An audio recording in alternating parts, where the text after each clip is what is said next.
Dalam nama Bapa dan Putra dan Roh Kudus, amin. Bapa di surga, kami mengucap syukur dan terima kasih. Berikan kami ya Tuhan pemimpin-pemimpin yang sejati, yang memperhatikan orang kecil, yang memperhatikan orang lain, dan mengorbankan diri bagi kebaikan orang lain. Seperti Daud yang care, yang peduli dengan kematian Saul dan Jonathan. Berikan kami hati yang penuh belas kasih. Terpujilah namamu kini dan sepanjang masa. Amin. Para saudara, Daud hari ini menunjukkan seorang pemimpin yang luar biasa. Meski dia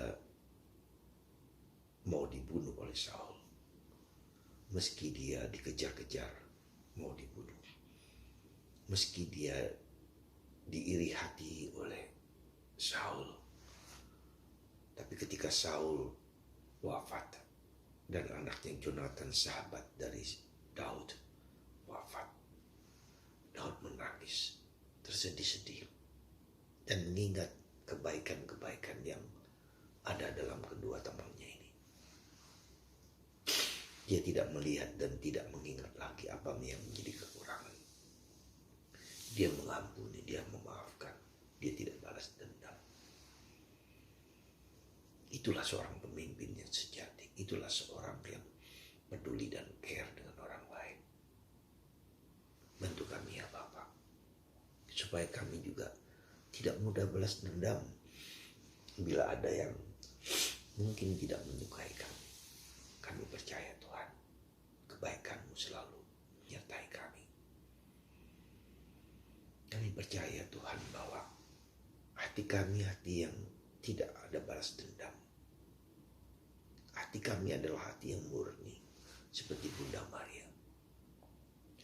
Seperti Yesus yang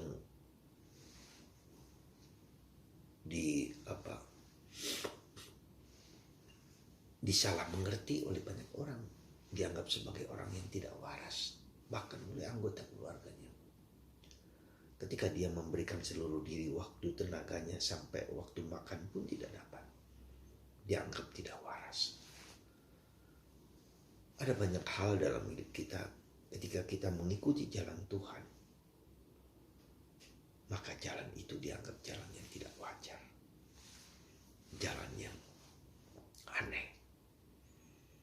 Karena itu saudaraku terkasih dalam Kristus, mari kita mendengarkan kehendak Tuhan dalam diri kita masing-masing, supaya kita mengikuti jalan yang Tuhan ini, meski nampaknya aneh, yang berbeda dari yang lain-lain, yang mungkin tidak masuk akal, tapi itulah jalan Tuhan. Jalan Yesus adalah jalan yang tidak masuk akal. Jalan hidup kita adalah jalan yang tidak masuk akal, kalau kita sungguh-sungguh mengikuti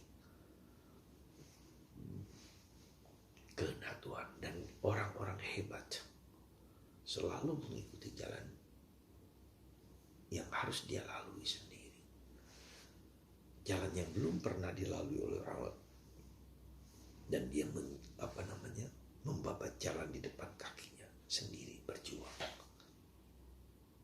sendirian, bahkan dianggap gila, dianggap tidak normal, dianggap tidak waras.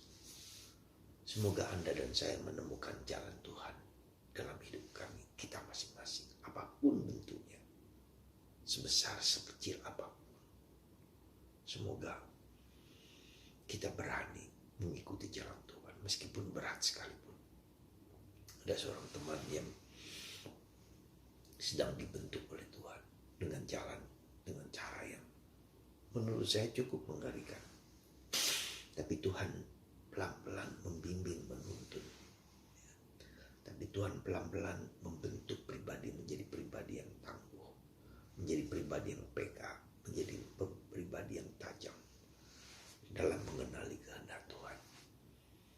Semoga Anda dan saya yang tahu dan mengenal kehendak Tuhan berani dan tidak takut terhadap segala sesuatu, karena Tuhan selalu mendampingi di tengah segala godaan dan cobaan hidup kita. Jadilah pemimpin bagi Anda sendiri. Jadilah pemimpin bagi keluarga Anda. Jadilah pemimpin sejati di dalam gereja, dalam masyarakat, dalam kehidupan kita. Tidak bersandarkan pada harta, pada uang, tetapi pada nilai-nilai ilahi yang Tuhan telah tanam dalam diri kita. Tuhan memberkati Anda semua.